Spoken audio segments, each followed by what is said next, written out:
Namaste Narasingaya.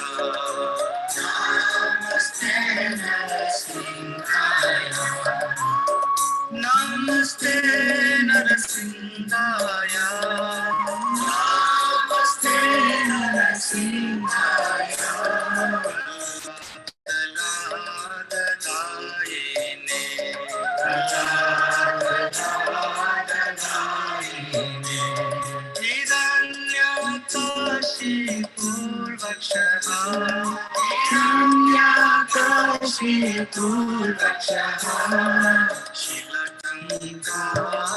Dalaye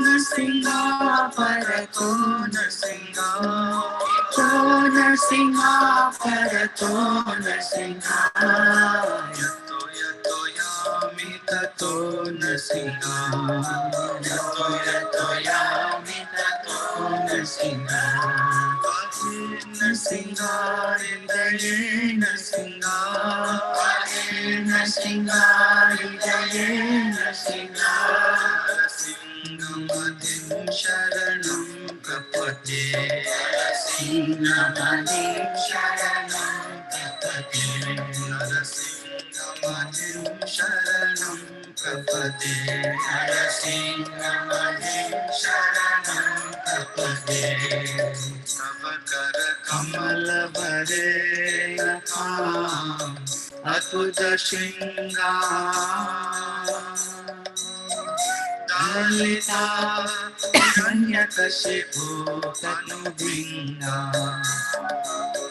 Keshavadrita Narahari Rupa Jaya Jagadish Hare Jaya Jagadish Hare Jaya Jagadish Hare Kamala Varena Adbhuta Shringa Dalita Hiranyakashipu Tanubhinga Keshavadrita Narahari Rupa Jaya Jagadish Hare Jagadish Hare Jagadish Hare Navakara Kamala Varena Kamadbhuta Shringa Dalita Hiranyakashipu Tanubhinga Keshavadrita Narahari Rupa Jaya Jagadish Hare Jaya Jagadish Hare Jaya Jagadish Hare Avakara Kamala Varena Kamadbhuta Shringa Dalita Hiranyakashipu Tanubhinga Keshavadrita Narahari Rupa Jaya Jagadish Hare Jaya Jagadish Hare Jagadish Hare Keshavadrita Narahari Rupa Jaya Jagadish Hare Jaya Jagadish Hare Jaya Jagadish Hare Keshavadrita Narahari Rupa Jaya Jagadish Hare Jaya Jagadish Hare Jaya Jagadish Hare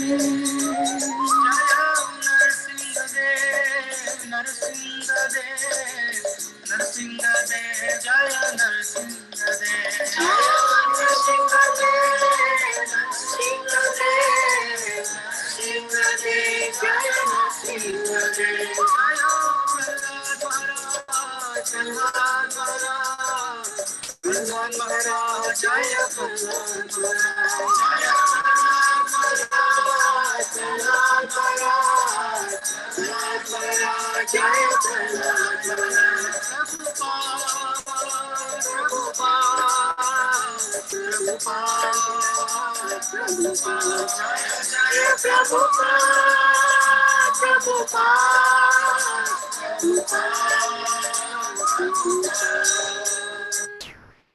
Nitai Gaur Premanande Hari Hari Bo.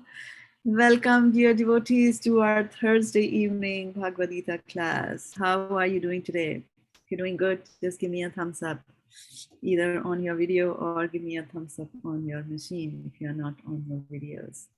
All right, so Tapa is doing good. So is Vindhyavali. So is Sukumal Radhe Mataji. At least those are the ones that I saw. Give me a heads up and the thumbs up. This is good. So without much ado, we will get started. We're also broadcasting on Facebook and YouTube live simultaneously. And my Dandava pranams to Dilip Bhai Patel Prabhu, who joins us all the time without fail. It's amazing how he does it. And Vaishana Mataji is also giving me a thumbs up. So this is all good. So we should then get started, I believe, with the third chapter of Bhagavad-gita, and the verse will be number, which one will it be? 25. 25? Very good. So we'll take 25 because Sukumaladi Mataji is saying we should do 25.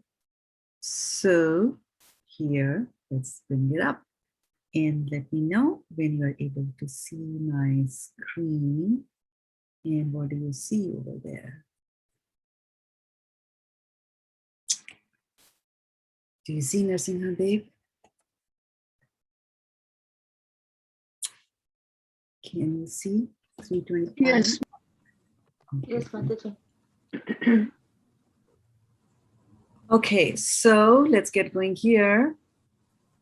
And Sutapa, you can see properly? Yes, Mataji. Thank you so much. You're welcome. Saktaha karmane avidvamso yatha kurvanti bharata kuryat vidvams tatha saktash chikishu loka sangraham. Saktaha karmane avidvamso yatha kurvanti bharata kuryat vidvams tatha saktas Chikishu loka sangraham. Saktaha karmanya avidvamso yatha kurvanti bharata kuryad vidvams tatha saktas chikishu loka sangraham. And let's see what Prabhupada translates that into. Srila Prabhupada Vijay. As the ignorant perform their duties with attachment to results, the learned may act similarly, but without attachment, for the sake of leading people on the right path. Purport. A person in Krishna consciousness and a person not in Krishna consciousness are differentiated by different desires. A Krishna conscious person does not do anything which is not conducive to development of Krishna consciousness. He may even act exactly like the ignorant person who is too much attached to material activities, but one is engaged in such activities for the satisfaction of his sense gratification, whereas the other is engaged for the satisfaction of Krishna. Therefore, the Krishna conscious person is required to show the people how to act and how to engage the results of action for the purpose of Krishna consciousness. Om Jnana Timarandhasya Jnananjana Shalakaya Chakshurun Militam Dena Tasmai Shri Gurave Namaha.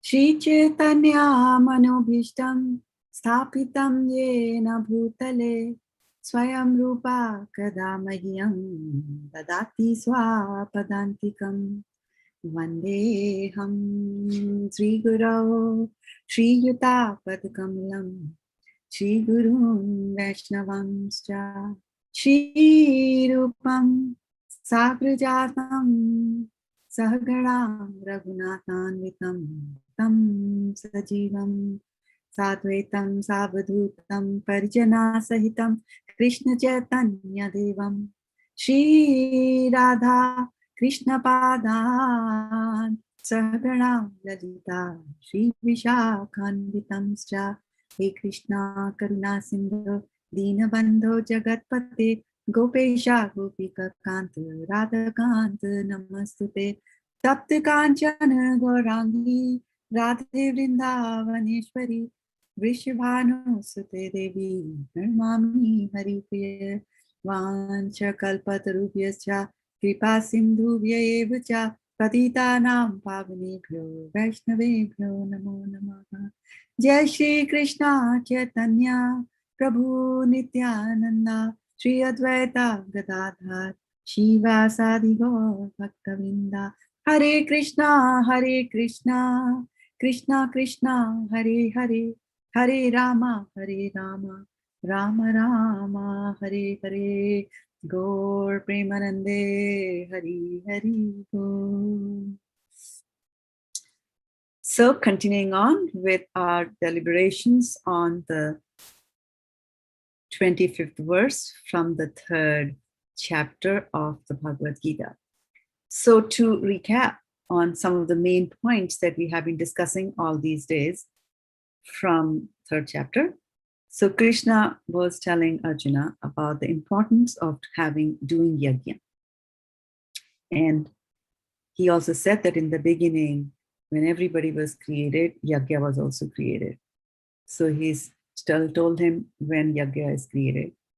And then he also says how yajna was created, that it was an instruction of Krishna. And why yajna was created, sacrifice, the process of sacrifices. And that was to use that process as a leaning staff and go back to Godhead. That's the purpose of doing sacrifices.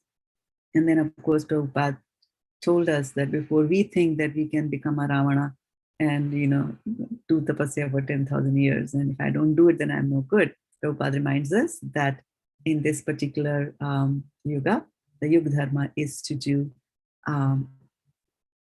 devotional service of the Lord and through chanting of the holy names.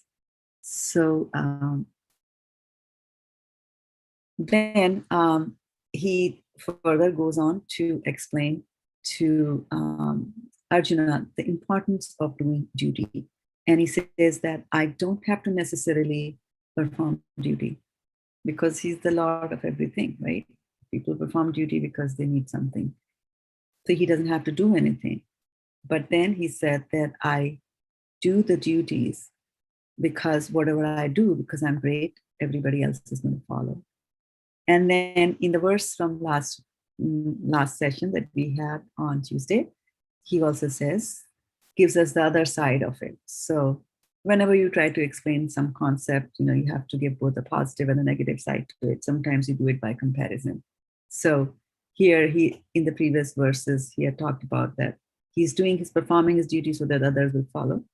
And then he also gives you the negative effect of, from the negative perspective, he's explaining the importance of doing the duty, but from a negative angle.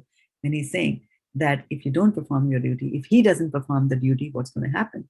And we saw how smartly Krishna actually turns the tables over Arjuna, who was saying that if I fight this war of Kurukshetra, then Varna Sankara will be born. Unwanted population is going to come. But in the previous verse, Krishna said that if I don't do my duties, then Varna Sankara will be formed. And which also meant that Arjuna, you are a king and you are a representative of the Lord on this earth. So it is also your duty to do your duty. And if you don't do your duty, if you don't kill these Kauravas, then because they are so sinful, that ultimately some Varna Sankaras will be produced.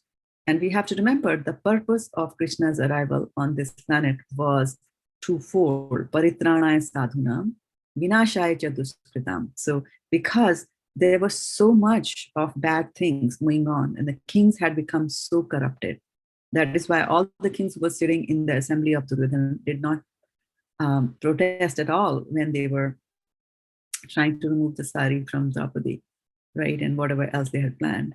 So there was so much of a heavy burden on earth. So it was Earth who had gone and complained to Brahma, and then Brahma had gone to Vishnu on Shrraddha-devi and said, here we need, together with all demigods, said, here we need some help. And then the Lord says that, okay, I'm going to present. So, and that's why he comes here also to relieve the Mother Earth, Bhumi, of the burden of, carrying so many sinful souls on her body, like that. So it is Krishna's will that this war is to be formed, and for a very good reason, right? For the protection of the sadhus, right? So the protection of the sadhus, you have to get rid of the bad ones. So it's very, very important when we are doing our things, our work, is that, while the bad people will do the bad things, right? So bad people can do the bad things, there can be some administration that can stop them from doing the bad things, but then it just brings them to the level of a zero. It brings a consciousness of the society to the level of a zero, there's no bad. But then we have to transcend that and go to a higher level. We have to get out of these modes of material nature and go to the transcendental. So that is why it's also important for good people to do the good things. It's very, very important. Otherwise, we are a zero. It just, we are saying that we will just avoid the sinning. Yeah, that is fine. But you also have to do something positive in this world. So Prabhupada, here in this, not Prabhupada, Krishna here in this verse is talking about that, okay, so I do my duty. And then he's also talking about, how people who are exalted, how are they going to do the duties? Okay. And it's a very nice verse, interesting verse, where there are some very choice Sanskrit words that Krishna is using. And let me just get here to my screen so that I can share it with you.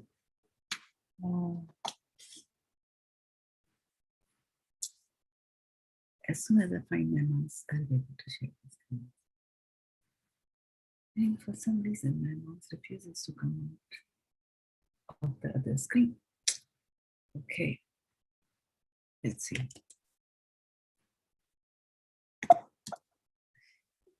It's becoming a daily phenomenon now for my mouse to misbehave. Okay, let's see, hopefully. Okay, so. This is so bad. I'm feeling embarrassed. Is it overlap? Yes, I think it got confused by the overlap.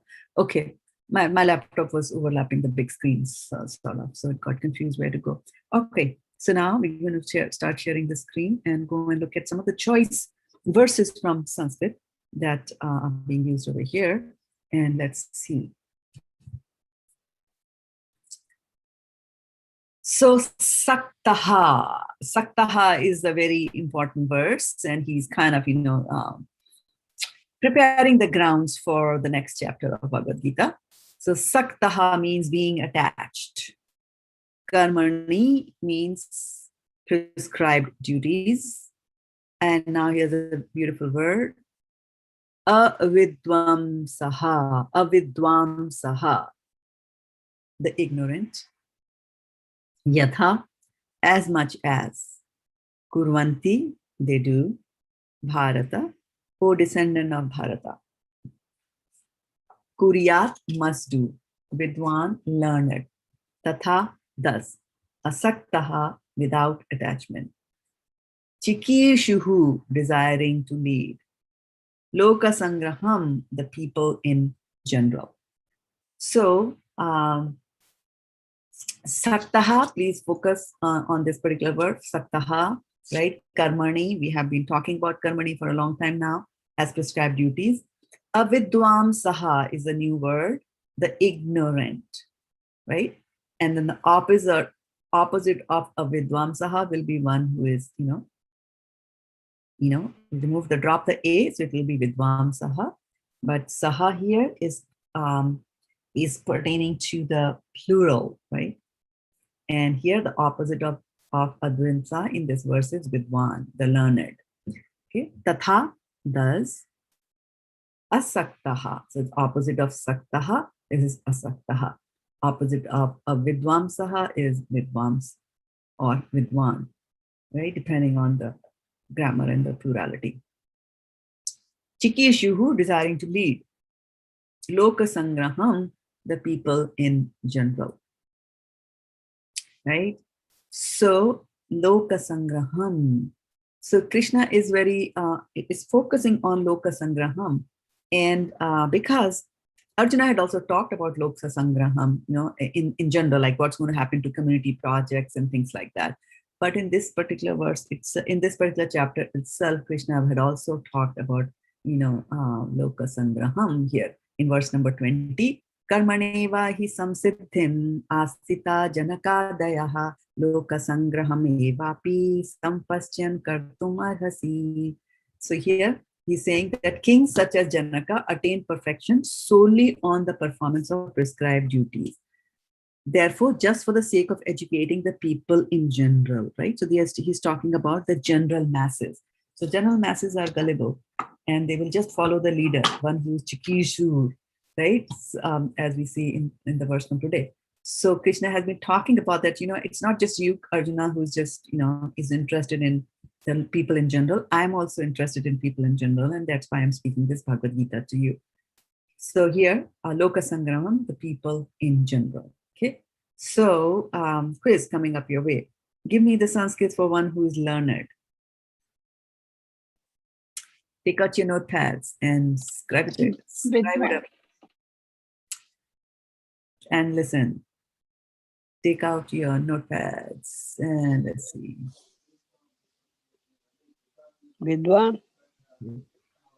Okay. And Archana Vidwan, so Komal Vidwan, Uttapa Vidwan, Varshamalik Vidwan, Garim Vidwan, all of you are Vidwan because you got it right.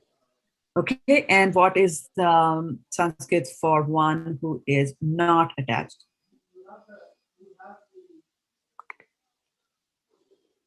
Asakta. Asaktaha. Okay, good. And let's see what others have written. Uttapa says Asaktaha. Archana also is voting for Asaktaha. Okay, good. Right? So this Saktaha and Asaktaha is attachment that we have, right? And so here in the purport, Prabhupada is explaining that as the ignorant, and if you can all mute yourself so that I don't have to get into the duty of muting, because I'm hearing some background sounds and it's disturbing and distracting my thought flow. As the ignorant perform their duties with attachment to results, the learned may similarly act, but without attachment for the sake of leading people on the right path. So, and then Prabhupada over here says a person in Krishna consciousness and a person not in Krishna consciousness are differentiated by their desires. So let's have a little thought thing over here. So how do you think and why do you think they are different in their desires? What do they desire? You can unmute yourself. You don't have to type the answer for that.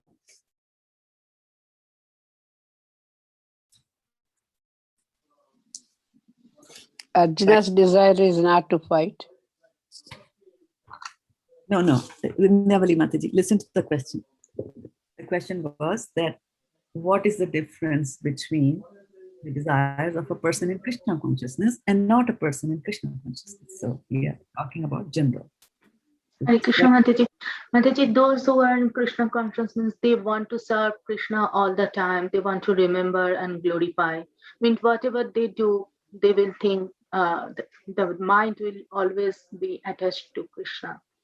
And those who are not, we will think, but like sometimes we think about in a different way.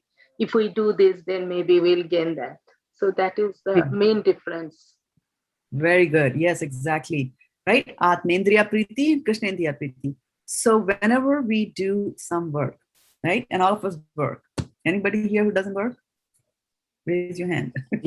Retired. Retired. You work the most, Mataji.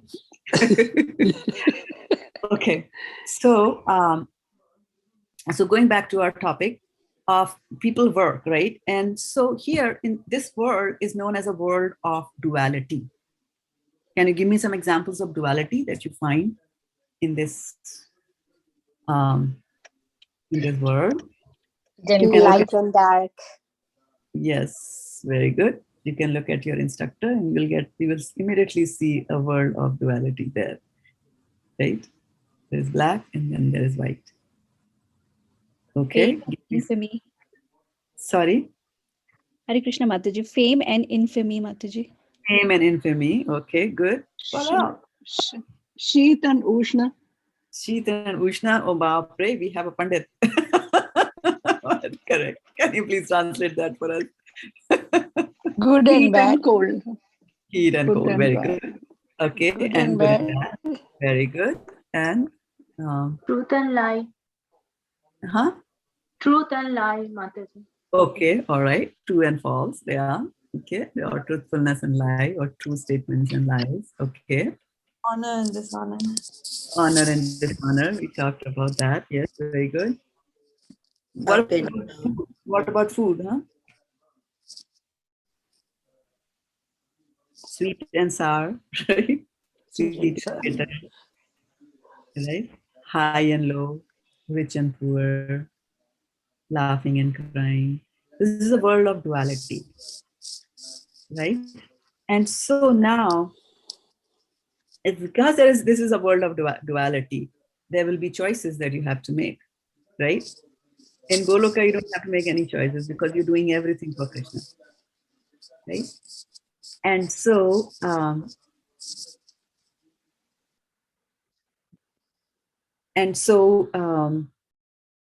when we make a choice, right, between whether I should have a salad or whether I should have an ice cream,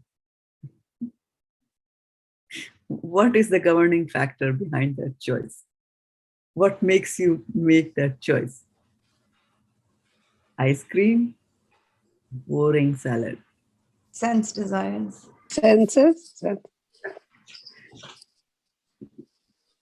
The desire, right? The desire Desire. to enjoy. The desire to enjoy, right? So whenever we are doing, and you will notice that in a gross or a subtle way, we are always looking for desire, for enjoyment. And why? Because we are parts and parcel of Krishna, and Krishna is the supreme enjoyer. So that tendency is there in us to enjoy. But we have forgotten the real way of enjoyment. We have forgotten that the real enjoyment that we will get will be in serving Krishna. And we think that we can enjoy separately from him. So we are giving so much of dichotomy in this world, right? This or that, this or that, this or that, this or that. You enjoy, you suffer, like that, right? So when we are not Krishna conscious, the intentions that we have behind any action that we perform, right, are always linked with the attachment to the results. The attachment to the result. Phal. And to get that phal, we work very hard. Now look at a tree. When you look at a tree, do we have phal on a tree? Does the tree give you phal? Right? That's the sole purpose of the tree, right? To produce some fruits, right? If a tree doesn't produce fruit, it's like it's a useless tree. It has to give us something, right? So anyway, so in order to get that fruit, right? Whatever that fruit is, if a tree is made, to give fruits ultimately, who has to do all the hard work on the tree? Which part of the tree does all the hard work? You have to do soil, putting soil, water, everything. No, that was not the question. You have to listen to the question. I was asking which part of the tree does the work? The root. Root. Think about it. Think about it. The Anyone leaves. with Leaves. Leaves. Who said leaves? I did. Sanvi. Very good, Sanvi. For 5,000 points.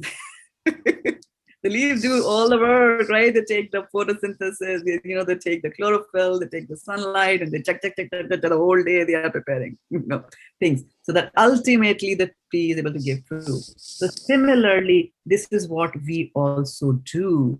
We also, engage our senses all the time with these karmendriyas. They are doing work. But unfortunately, that is for the enjoyment of ourselves. right? And then, so in this particular verse, Krishna is saying something very powerful. He's saying that as the ignorant perform the duties with attachment to results. So the ignorant, those who are not ignorant, those who are ignorant, right?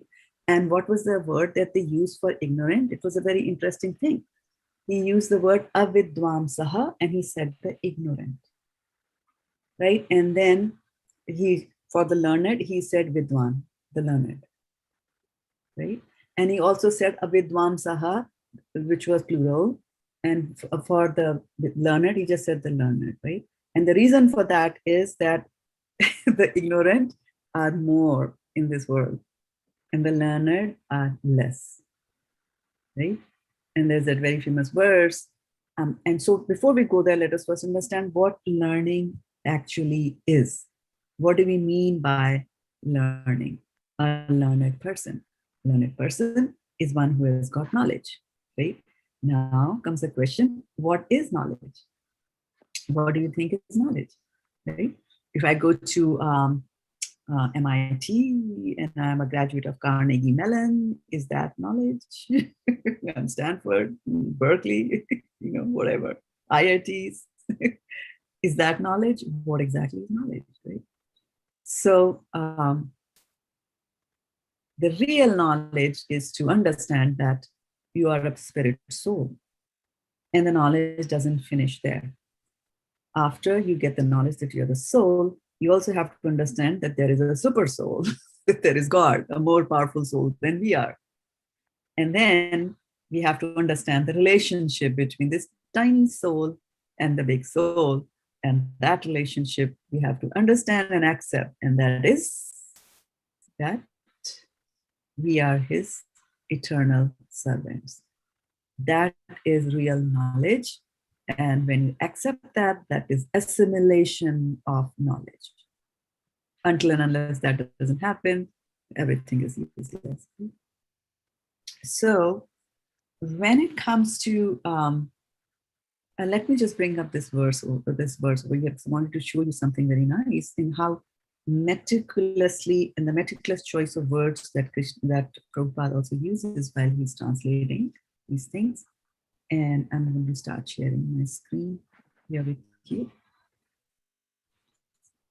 As soon as I'm going to come back to this screen. Okay, and look at the word avidvams. And what does it say? What does it translate into?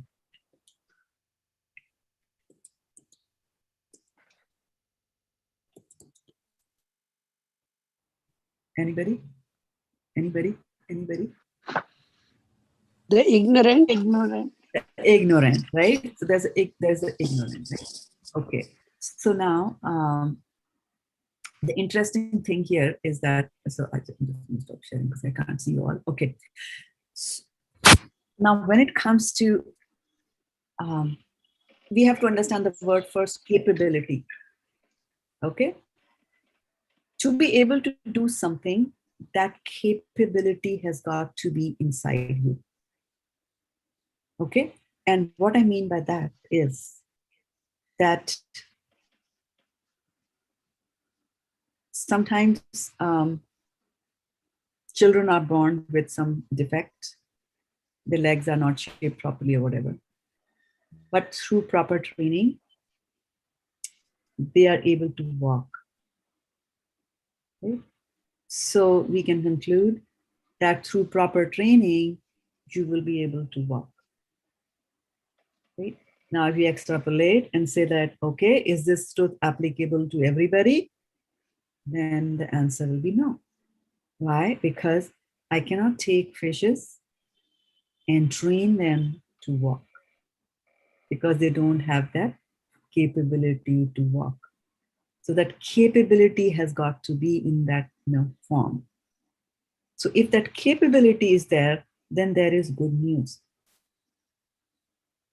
So when it comes to the fact that we are talking about intelligent people and not the intelligent people, so at the bottom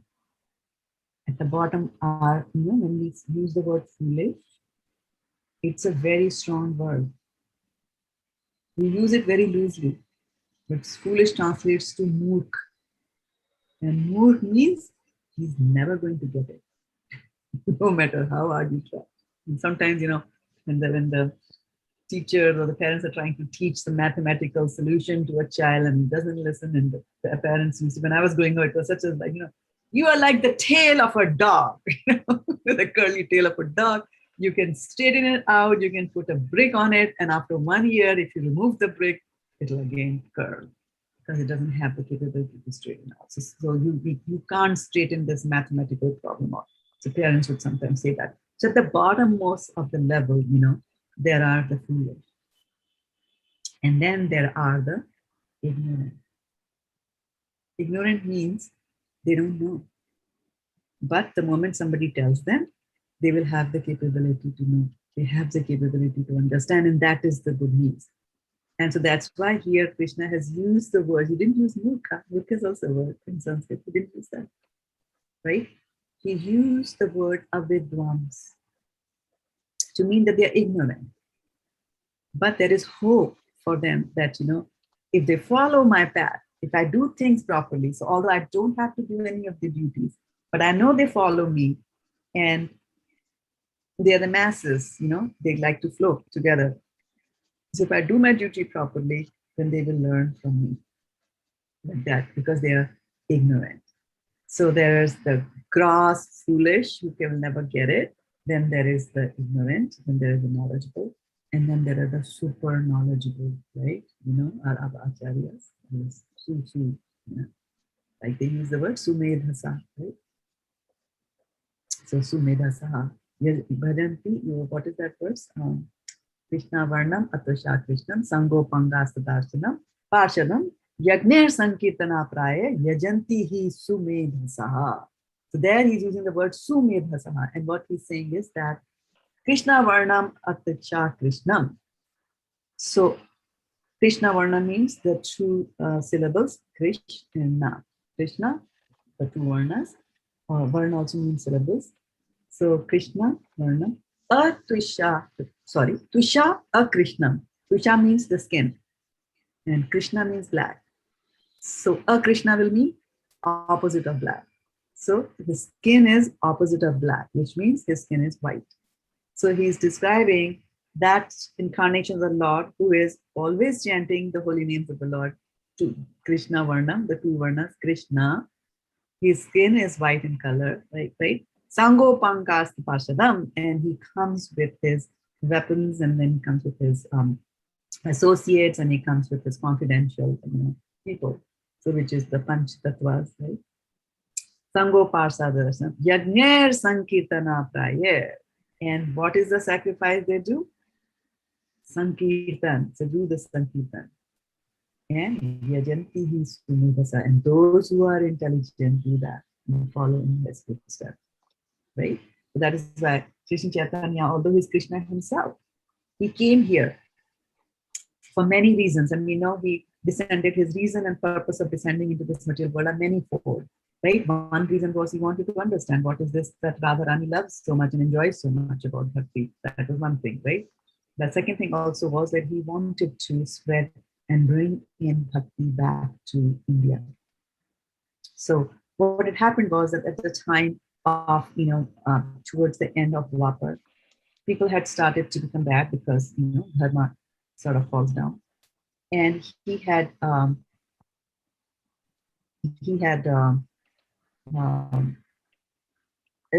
people were starting to misinterpret the Vedas. So Krishna came in the form of Lord Buddha, and he said that, don't follow the Vedas. The idea was that it's not that he was against the Vedas, he's an incarnation of the Lord. It was not that he was against the Vedas, he just wanted to put a stop to the wrong interpretation of the Vedas. Otherwise, we know Krishna's relationship with the Vedas. In which verse of Bhagavad-gita is the relationship of Krishna with the Vedas mentioned? Question for 500 points. Who wants to grab that? Veda. Veda with, I'm not remembering the whole thing, but this concept. Okay, you can stick your prize. You can stick your prize with anybody who remembers that. Sarvasya Chaham. Riddhi Sani Vishnu. Give it to us. सर्वस्य चाहं तन्निधौ मता स्मृते ज्ञानम् अपोहनं च वेदैश्च सर्वैरहं वेदवेद्यो वेदान्तविद्वेदविद् Hum, right? So 15.15. So we'll split the booty between Varchana Mataji and Satyavadi. So 250 points each to both of you. So Krishna says that I am the creator of the Vedas, and from the Vedas I am to be known. So we have to understand the reason Krishna comes in the form of Buddha and tells people not to follow the Vedas because they were misinterpreting the Vedas and then doing meat eating and things like that. Right? And then slowly, then after moving them away from the Vedas, the plan was to again bring people back to Krishna consciousness. But it's very difficult to preach Krishna consciousness to a person who doesn't even follow the Vedas, right? Who's sort of anti-Vedas and not following all those Vedas. And we hear that famous word, aho batswa pachato yad grinyan yad jivagre vartate namadhyam te pastapastu brahmanu shashnu arya brahmanu chur namadhanti yote. So Devahati is saying aho, right? She's like, oh, like, there's a surprise there. Aha. And so she's saying that, those on the tip of whose tongue is the name of the Lord, Jivha Agre, on the tip of the tongue, the holy names of the Lord are there. Like those people have taken a bath and all the pilgrimages, they have read all the Vedas. They have done all those things in their previous life. And because of that, they're able to chant the holy names of the Lord. Like that. So, so Vedas is important, and people who are chanting the holy names of the Lord have already done all that, and that's why in the previous verse I'm saying Yagner Sankirtana Prayer Yajantihi Sumedhasa. So that is the highest level. So from the Murkha to the Avidyams to the Vidwams to the Sumedhasa, you see that graduation over there. So if some person understands this and takes to chanting the holy names of the Lord, knowing that I am in Kali Yuga, is already a Sumedhasa, super intelligent. Right? So the focus should be on chanting the holy names of the Lord there. Right? So Krishna is saying that they are avidwams, they are ignorant. But if somebody tells them, they will get it. However, avidwams are many more in number, and vidwams are less, and sumedhas are even less. So if you find yourself in the minority, it's nothing that there is something bad about you. It's that whatever is elite is never commonly available, right? So devotees are very precious, not easily found anywhere and everywhere. Bahunam janmanam ante jnanvan mam prapadyate vasudeva sarvam iti sa mahatma sudurlabha. So one who thinks, so after many births, Manushyanam sahasreshu kachit yatati siddhaye, right? And then it says siddhanam, api siddhanam, so he's saying that, Manushyanam sahasreshu kachit yatati siddhaye. So out of thousands of people, one will attain perfection, and out of all those who attain perfection, one will try to find me. So that is how rare devotional service is to the Lord. However, the good news is that you have got that capability to become a devotee. Why? Because you have got the human form of life.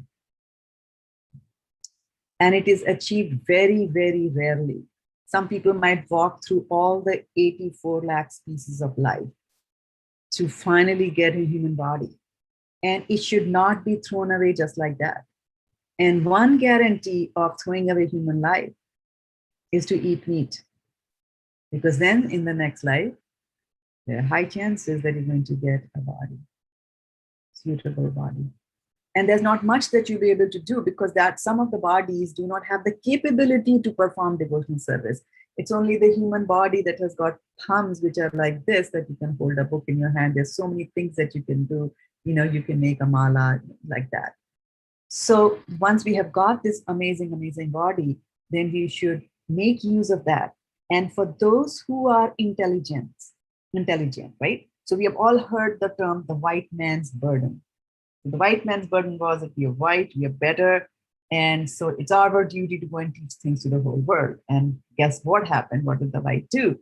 They threw away the Vedas from India and brought in, cheap Western literature there. So the real burden is on the good people, that they have to do the right thing, and then they have to go and preach the right things to people.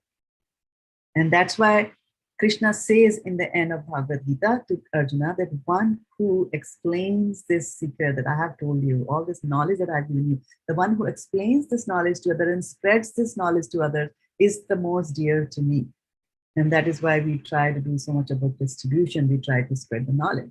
It's not that we are after the numbers, or it's some kind of a gambling, or it's some kind of a kick that we get out, like I distributed 2 Bhagavad-gita or 100 or 1,000 or 25,000 or 100,000, whatever. The thing is that behind that is the intention. So Prabhupada, Prabhupada, sometimes you see Prabhupada was a sannyasi. He came to America, and you see him sometimes wearing silk dhoti and a golden ring. And somebody, might just look at Prabhupada and say, huh? So he thinks he's a big sannyasi and he's a big devotee. And he's wearing all these things that a normal, ordinary mercantile person will wear. He's loaded with gold. What is he doing? He's a sannyasi. He's supposed to have just, renounced everything. Why is he doing that? Right? So there's always a reason when people do those things, right? So we have to dig deeper and see that what is that behavior from Srila Prabhupada. Right? So these silk kurtas or golden rings, etc., his disciples or people that who were around him, the other devotees, used to lovingly come and give it to him. Dadati pratigranati guhyam akyati pichati. So out of love and affection, somebody is offering them. And when there is a love like that, you accept, right? Like Krishna says, Patram pushpam phalam toyam yome bhaktya prachati, right? So Krishna is happy even with a glass of water if you give it with love and affection. So that same thing, same reciprocation Prabhupada is doing. Prabhupada gave knowledge, the real knowledge, to the devotee, and the devotee is reciprocating according to his understanding. He thinks that, poor Prabhupada, he's wearing cotton, he doesn't have a top. Let me get him a real good silk top. So in doing that and in accepting that gift, Prabhupada is actually giving a gift back again to him, the gift of Sukriti, that person has given a donation to some exalted personality. So you see that it might appear that he is doing something very mundane, right? You go to a wedding reception, and nowadays it doesn't happen much, but in my time when there was a wedding reception, the bride and the bridegroom would be sitting and everybody would come and then give their gifts in their hands, right? Nowadays it's not like that. They're like, okay, the gifts are there, or there's a gift registry, so gifts are already taken care of before the wedding. So like that. So you give the gift over there, right? So it might, and people can give, golden rings as gifts, and people can give silk kurtas also in a wedding gift. You can do that, right? So it might appear that, what's the difference between a wedding reception where the groom is accepting all these kinds of things, and this, what Prabhupada is doing, he's accepting all this. But we have to see the intention behind it, because all that, and sometimes the eyes do not see the right thing. Eyes do not see the right thing. And we might, anybody, just when we just see something in our lives, we shouldn't just interpret from that, right? Give a benefit of doubt to the other person and why they're acting in such and such a way. Maybe there is a history and maybe there is a future that is there, right? So it's something that's going to happen in the future, which you're not seeing in this particular picture that has been presented before you. Now, a person might just look at that and say that, okay, Prabhupada accepted the gift. Now, what they did not see was after 2 days of wearing that kurta and wearing that ring, Prabhupada used to distribute it to his disciples. Right? He was never always with the ring in his hand. Right? That's the reason. So why? Because he had no asakti. He had no attachment. So the foolish will work with attachment and do certain things and accept gifts and work very hard and get some results and become vice presidents and super vice presidents and executives and CTOs and CEOs and whatever that you have, and get millions and millions and millions of dollars, and then earn all that and then settle it in a divorce. Just like the Amazon big boss had to part with half of his thing because of a little fling on the side, right? Not a little fling, that's a fling is bad, right? So you work so hard, you're working for yourself. And you give half of it to your wife. The wife at least has got some security, she's donating everything. So, but these wise people, they are doing the same thing, but they are doing it in a detached manner. So it's not like today, okay, so after class, Sukumar Radhe Mataji is going to give me a diamond set, very good. Now, what do you think Vindhyavali is going to give me? She liked my class on Friday. I think she should be giving me something. You see, that thing is not there in the minds of the people. And it's very interesting that, very interesting example that we always see, right? Again, you know, when you see things and then you interpret and you know the intention. On Sundays, we have a Sanskrit pronunciation class, right? So in the beginning of the class, I pronounced the verse from Bhagavad-gita. And so somebody watches Facebook at that time will say, okay, Shraddha Mataji was chanting a verse from Bhagavad-gita. She was praying, right? And then somebody comes on later, and towards the later part of the class, well, all the students are reciting the verses full by themselves. And somebody might say, okay, so Vaishana Mataji was also reciting. So why Shraddha Mataji was reciting? She was praying. And why Vaishana was reciting? She was praying, right? One can interpret it this way. But the intentions of Shraddha reciting the verse on a Sunday morning is very different. I am reciting because I'm teaching. And Vaishana is reciting because she's learning, right? On a different point in time, like both of us could be sitting in Mayapur and we could be reciting a chapter of Bhagavad-gita, and at that time, both of us are praying, right? So whether a deed is, you know, on a material plane, whether it's a stupid deed or it's a really intelligent deed, depends really on the intention behind it. So whenever you see, and that is why they say, Apit se ched su duracharo. So what more durachar can it be that a pandit, that a sannyasi decides to wear a golden ring? That's durachar, right? Bad achar, right? So you have to see the things in the totality, like that. Okay, so I see many hands that have risen there on the horizon. So I'll stop my monologue and take up, and I know Vira Bhav Mataji is there. Hare Krishna Mataji, Tanuvats Pranam. Mataji, I had a question about, so, you know, like there's this concept of I'm not the doer, but then again, there is, or then you say that the modes of material nature are acting, but you are not acting. But how does that define the activities we do, which is being influenced by modes of material nature? So how do we get the karma if it's being done by the modes of material nature? I don't know if I'm making sense. No, you're making the absolute sense. You're asking the question of the sensory. The problem is the root cause. You have to do the root cause analysis. You keep on asking the question, why? Why? Okay. So Virava Bhav is suffering. You know, why?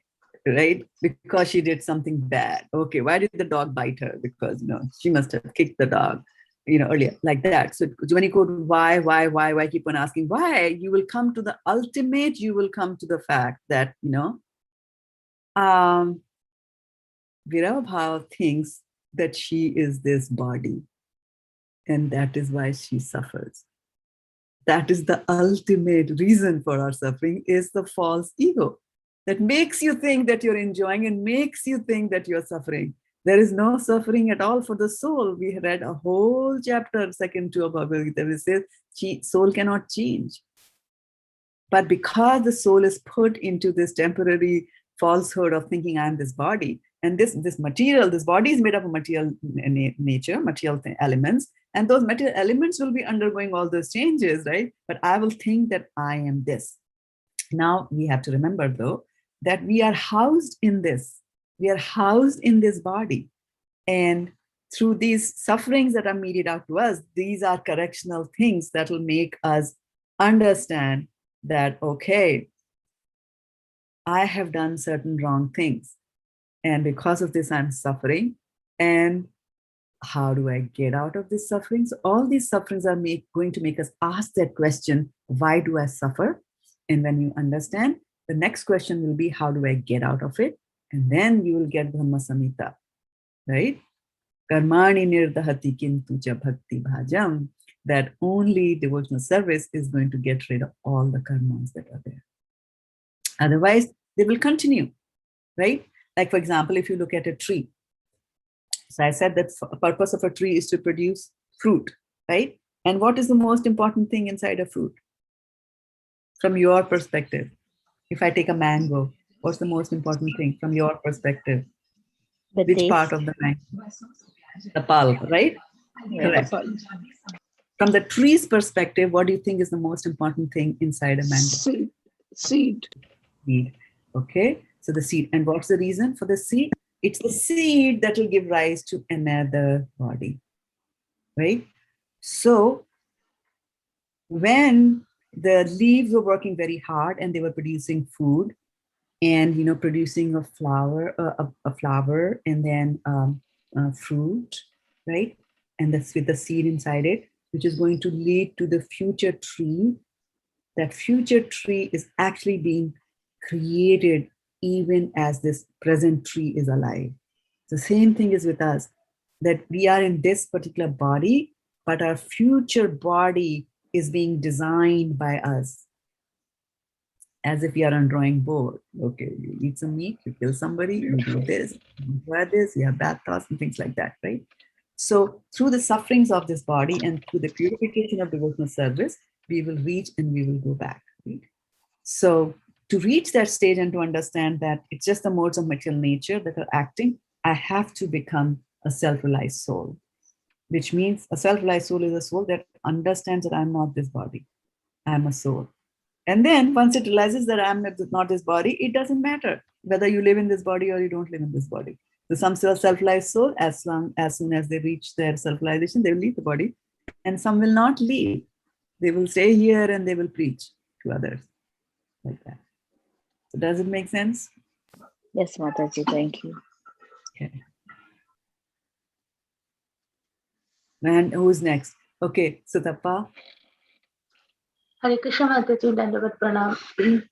Mataji, we are talking about like knowledgeable person and the foolish one. So the knowledge. We are talking about knowledgeable person and the ignorant in this verse. Yes. Talking about what was foolish. Yeah.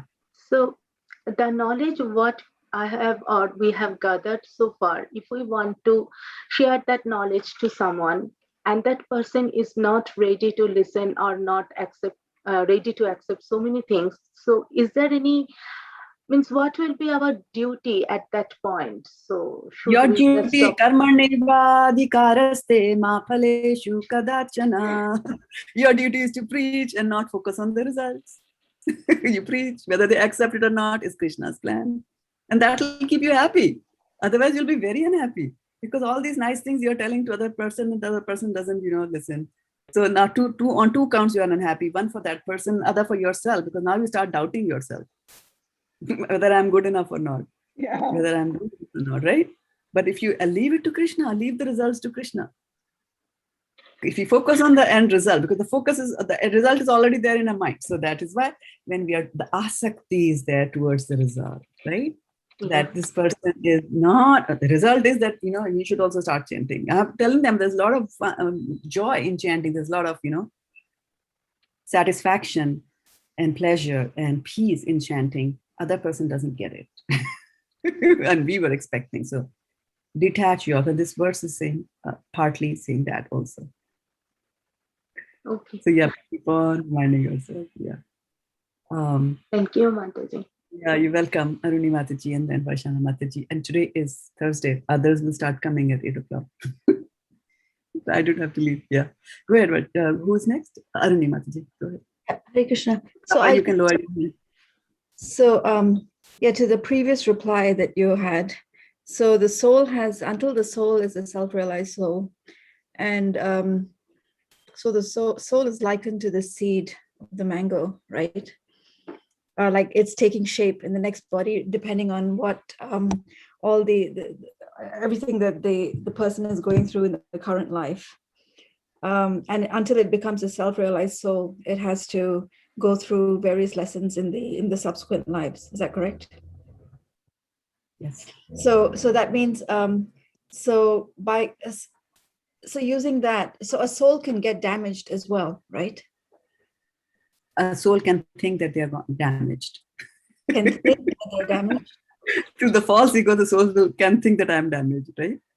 Yeah. Explain damage to me. What do you mean when you say think that they're damaged? Then why do they have lessons to learn? Their consciousness is damaged and not the soul, right? The soul has a choice. So when we are saying that, you know, a soul's consciousness is to serve the Lord, that is what you're wired to do, but you have the free will to do the other thing also, right? And when you're doing the other thing, that is not the natural thing to do. So in that case, you can say the soul is damaged. You can say that, yes. And in that case, you can say the soul changes. Right? Oh, so that is a possibility. I just wanted to confirm that. Yeah. If you look and break the words into that, yes, you can say that. Yeah. So is it also possible for, and I know this is going into some other territory, but I just want to ask this. So is it also possible for people who have the power who have, you know, extra powers to enter into another person's soul to damage another person's soul in that way? They can only damage the subtle body. They can control the mind. That's one of the mystic powers. But in doing so, you can also, because the soul can get damaged. Absolutely, yes. That's why association is so important. Yes, bad association, sort of, to use your word, damages. So in that case, this would affect future lives as well, right? Absolutely, it'll affect the future lives. And that is why we say that association is so important. So you don't even have to think about somebody spoiling things for you, but because they have mystic powers. They don't even need to have mystic powers. But I'm thinking they do it deliberately, and it's not through your action or through your association. Yes. If somebody does it deliberately, you still suffer the consequences, even though you have no control over it. Yes, and you have no control over it. But again, go back to the reason, why are you being controlled? It is your karma. Something that we did in our previous births, right? So when our second body is being shaped, right, it depends on whatever you're doing in this, plus your backlog from previous lives also, like that. Okay, thank you. So I'll have to take leave because it is 8 o'clock, and my other class people are going to start coming. But hold on to the thoughts. You can write your questions there, and we will see. I'm just opening up the gallery here. So Virava Bhav, yeah. Okay, let's continue till somebody new comes from the meeting. Who was next? Was it Varshana? Okay, Varshana Mataji. Yeah. Thank you, Mataji, for the very nice explanation. Mataji, I heard in one of the lectures that a chain was gifted to some exalted person. Yes. And he was wearing that, and he said, suppose I die somewhere, at least this can be used for my last rites or something like that, Mataji, I heard. I don't know whether I'm right or not. Yeah. Some people some people do that. They always have some gold on their body so that when they die, that chain can be used, because they don't want to be a burden on anybody. That if they have to perform their cremation, etc. So they make provisions for their, like people make provisions for their funeral in their will, right? They will write in their will that so much money should be used for my things. However, a self-realized soul doesn't care what happens to the body. Yeah, what happens to the body. Thank you. Mataji, I have a silly this thing. You're saying that tree and fruits we're talking about. I have so many banana trees in my house, banana plants. never it gives any banana. I just keep that for beauty. And then whenever Ratha Yatra comes, I'll cut those trees here in my daughter's house. So we put it in the chariots, you know. And then again, next year, again, they will come. But they won't give any fruit. Big banana trees, they will come. Yes, yes, very good. But they're being used in the service of the Lord. So, and this is a very nice example, and I like to close the class on that example, elaborate a little bit on that example, because I see Shamlangi Mataji has come from the next meeting. And so here's the thing, that normally fruit trees that don't give any fruits are considered to be lower. You know, they're lower levels souls, right? Than a tree that gives fruits. But look, but this banana tree, although it doesn't give fruits, which is on a material plane, the whole body is being utilized, or parts of chunks of the body being utilized in the service of the Lord, is at a higher level. So you see, that's what I thought. Yeah, very nice. Yes. Thank you,